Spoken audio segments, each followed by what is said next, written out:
الرحمن الرحيم اليوم نختم على أفواههم وتكلمنا أيديهم وتشهد أرجلهم بما كانوا يكسبون ولو نشاء لطمسنا على أعينهم فاستبقوا الصراط فأنى يبصرون ولو نشاء لمسخناهم على مكانتهم فما استطاعوا مضيا ولا يرجئون ومن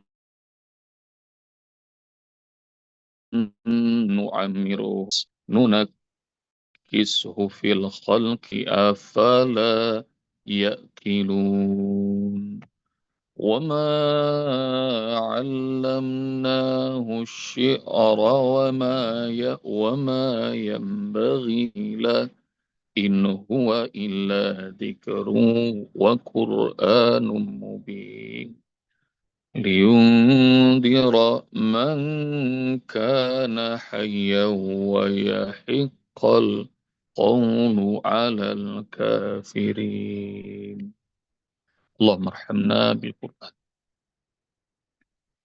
ومن nu'ammirhu nunakkisu fil khalqi afala yaqilun. Siapa yang kami panjangkan usianya, maka kami kembalikan pada ciptaan semula. Apakah mereka tidak bisa memahaminya, mengerti? Dan wa ma'alamna syirra ma yanbaghi la in huwa illa dzikru wa qur'anum mubin. Tidaklah kami ajarkan kepadamu dan tidaklah pantas dia mempelajarinya. Yang diajarkan oleh Allah kepada Muhammad adalah zikir. Zikir wa Qur'anum mubin dan Al-Quran yang nyata. Agar Muhammad liyundhira man kana hayyan, memberikan peringatan kepada orang-orang yang masih hidup hatinya. Dan sudah tetap hukuman Allah bagi orang-orang kafir. Poin pertama, ayah bunda sekalian rahmati Allah Subhanahu wa taala, jangan habiskan umur pada hal-hal yang sia-sia, yang kurang berguna. Karena dunia ini banyak tipu dayanya. Dan pilih yang prioritas, yang pantas bagi kita dalam menghabiskan umur dari Allah. Syair ada gunanya? Ada bagi para sastrawan yang mengungkapkan isi hati. Dan sama seperti khamar ayah bunda. Yas'alunaka 'anil khamri wal maisir. Mereka bertanya kepadamu Muhammad tentang khamar. Qul fihima ithmun kabir wa manafi'u linnas. Di dalam khamar dan judi itu dosanya besar, tapi ada manfaatnya juga buat manusia. Jadi yang dosanya besar masih disebut sama Allah ada manfaatnya. Manfaatnya untuk bisa sumber devisa negara bisa. Tapi dosanya besar. Nah itu yang haram aja masih disebut sama Allah. Ada sih manfaatnya. Nah ini hal-hal yang mubah. Syair. Syair bagaimana? Syair boleh. Belajar sastra boleh. Tapi kalau ada yang lebih gampang, lebih bermanfaat, dapat meninggikan derajat, dapatkan itu. Dulu saya belajar di pesantren aja ya bunda, untuk bisa menguasai ilmu nahwu, ilmu gramatikal Arab, banyak sekali hafalan-hafalannya. Tingkat awal adalah menghafal kitab Al-Jurumiyah. Buat yang ngerti pesantren, itu dihafal.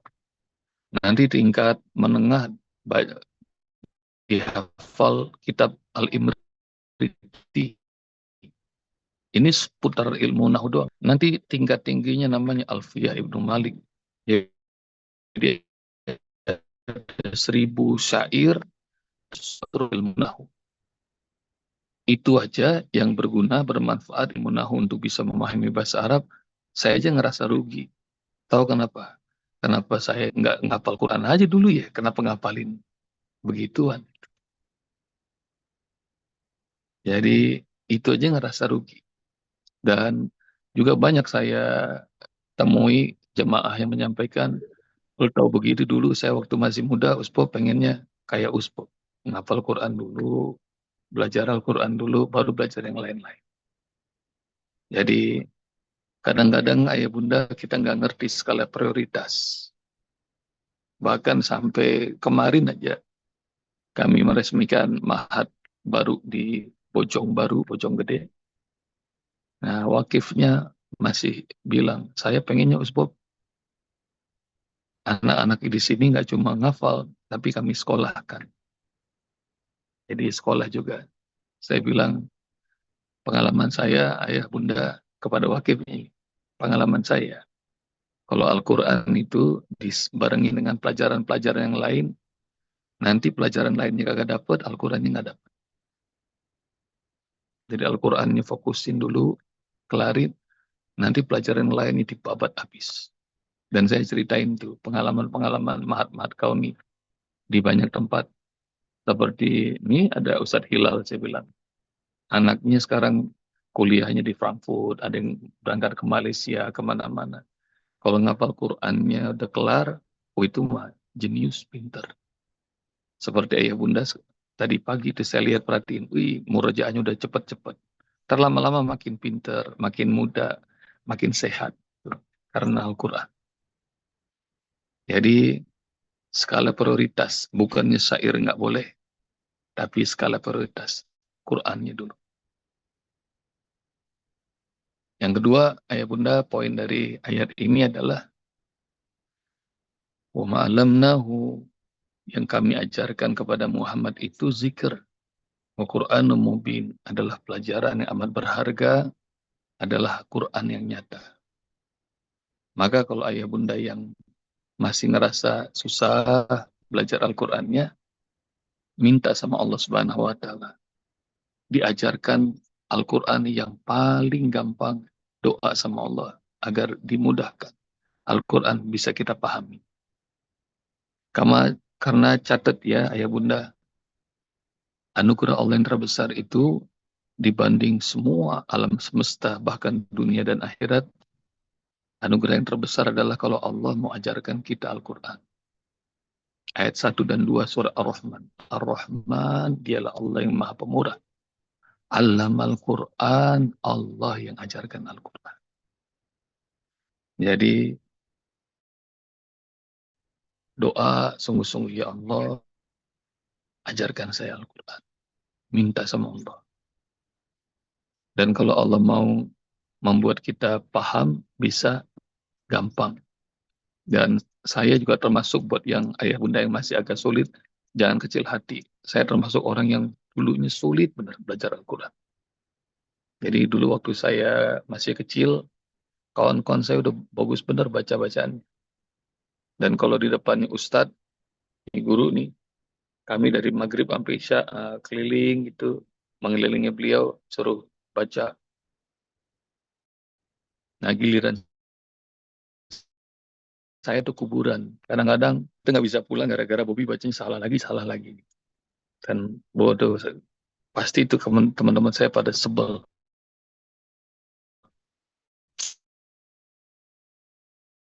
Bobby benar-benar kuburan ini. Tapi begitu, ayah bunda. Saya masih ingat usia 15 tahun, lulus SMP, saya masuk pesantren. Dan maknanya masuk pesantren kelas 1 SMA, dia kelas 10.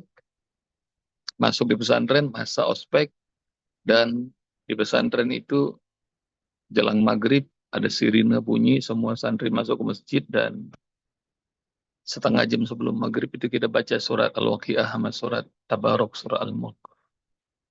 Dan santri-santri senior mimpin di depan, buat santri-santri baru tolong cuma berjamaah surat Al-Waqiah sama surat Tabarok. Tolong disiapkan dan kita baca sama-sama. Dan saya megang mushaf nih.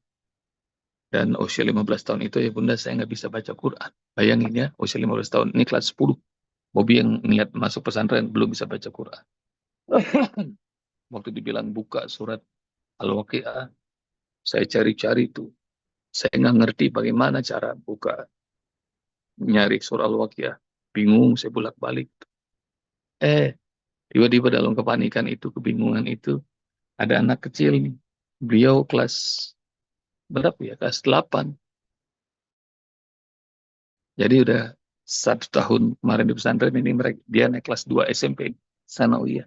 Ngeliat saya bolak-balik gitu. Saya bingung. Anak itu ngomong, Kak, sini Qurannya, saya cariin. Gitu. Maka seperti pertolongan yang luar biasa berharga, saya bilang, silakan saya kasih ke anak-anak gitu. Itu ya Bunda, surah Al-Waqi'ah sama surat Al-Muluknya. Set, ketemu tuh sama dia. Dengan sekali segitu.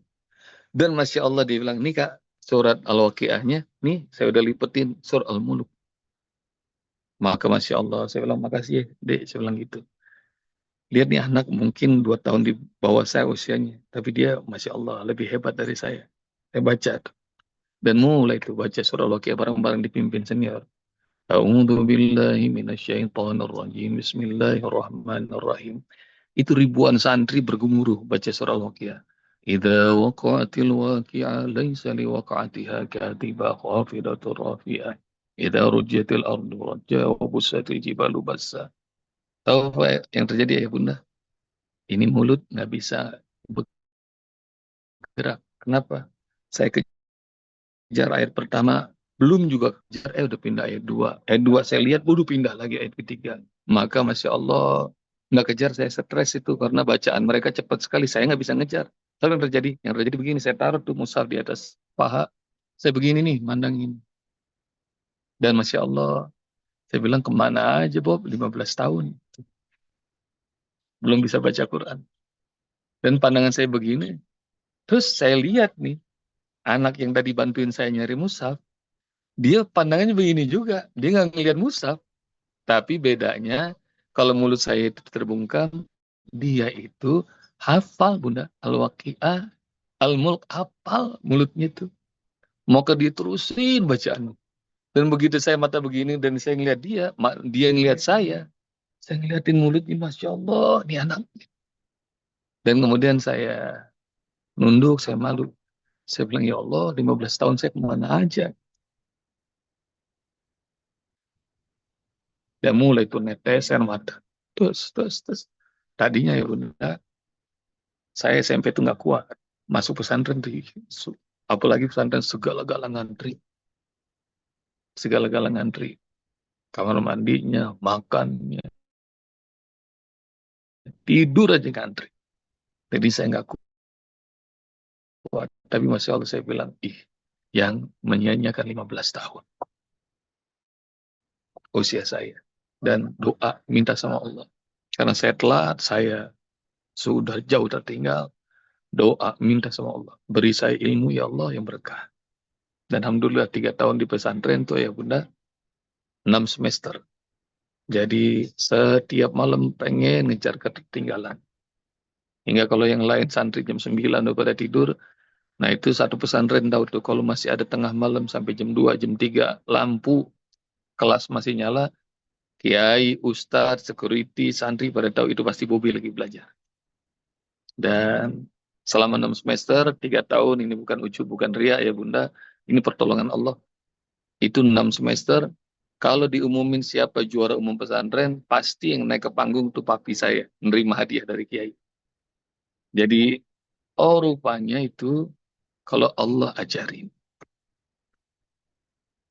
maka minta sama Allah. Dan ayah bunda kalau pengen tahu bagaimana cara belajar Al-Quran benar, surat 75 ayat 16 sampai 19. Itu cara belajar Al-Quran yang diajarin kepada Rasulullah. Maka lihat ayat 17, 18. Wa idza qara'na fattabi Qur'ana, kalau kami bacakan ikuti bacaan kami. Tsumma inna alaina bayana, maka kami yang akan membuatnya paham, menjelaskannya padamu. Jadi rupanya ikutin aja pola belajar, nanti yang membuat paham, Allah yang membuat kita paham. Jadi kalau ayah bunda belum paham-paham, belum hafal-hafal, nggak usah kecil hati, angkat tangan, doa. Ya Allah, beri saya kemudahan. Karena yang mengajarkan Al-Quran, Allah. Allamal Quran. Surah Ar-Rahman ayat 2. Yang ngajarin langsung. Ya Allah, buat saya paham. Termasuk juga ilmu metode kaun ini hadir karena memang minta sama Allah. Ya Allah, berikan kepadaku, keluargaku, dan kaum muslimin muslimat ilmu yang paling mudah untuk menghafal Al-Quran. Nah itu mintanya sama Allah di depan multazam, rupanya Allah kasih. Minta aja bunda, minta ya, minta. Karena yang ngajarin Al-Quran itu langsung Allah. Wa ma'alamna syi'ra ma yang bagilah tidak kami ajarkan kepada Muhammad syair yang tidak pantas buat dia. Yang kami ajarkan yang jauh lebih berharga. Dia zikir, dia Quran. Habis nih, ayat 70 belum dibahas. Cukup Lanjut, kali ya? Ustaz.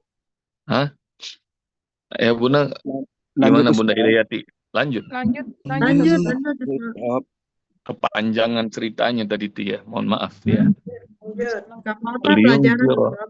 man kana hayya wa yahiqqal qawlu al-kafirin. Agar dia Muhammad memberi peringatan. Bunda, ayah, yang paling asik kalau belajar Al-Quran itu bukan buat sendiri. Ajarin orang. Ajarin keluarga. Kalau belum berani sama orang lain, ajarin suami, ajarin istri, ajarin anak, ajarin orang tua. Jadi, habis diajarin Al-Quran, ajarin lagi. Liyunzira man kana hayyan.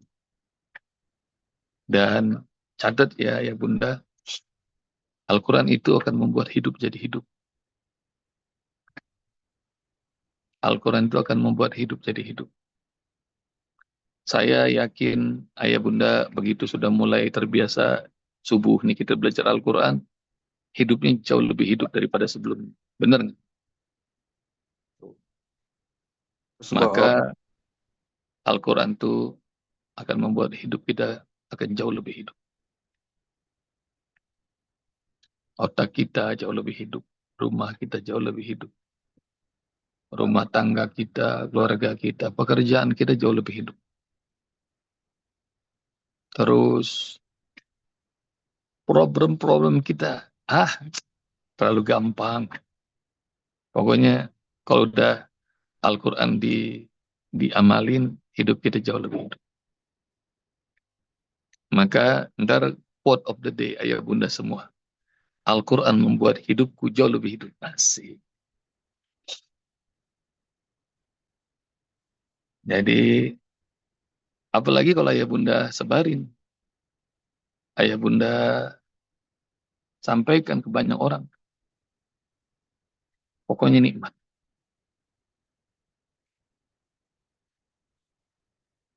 Pilanya ayah Faisal, bunda Yusni jauh lebih hidup. Masjidnya Kak Iva yang lagi dibangun, ntar jauh lebih hidup. Bahkan kemarin ayah bunda di Bojong Baru, ini pesantren kaum yang baru nih, lucu. Hall badminton. Tanahnya gede. Nah, supaya lebih makmur lagi, mau bikin pesantren di situ. Saya bilang, Masya Allah. Jadi hall badminton jadi pesantren tahfiz. Dan hall badmintonnya bagus. Keren sekali. Jadi, Al-Quran itu akan membuat hidup kita jauh lebih hidup. Nah, saran saya, amalkan, ya bunda, ajarkan. Ntar makin bahagia lagi. Wahiqal qawlu alal kafirin, dan sudah kepastian dari Allah Subhanahu wa taala bahwa orang-orang kafir nanti pasti bakal nentang. Orang-orang kafir akan jadi penghalang.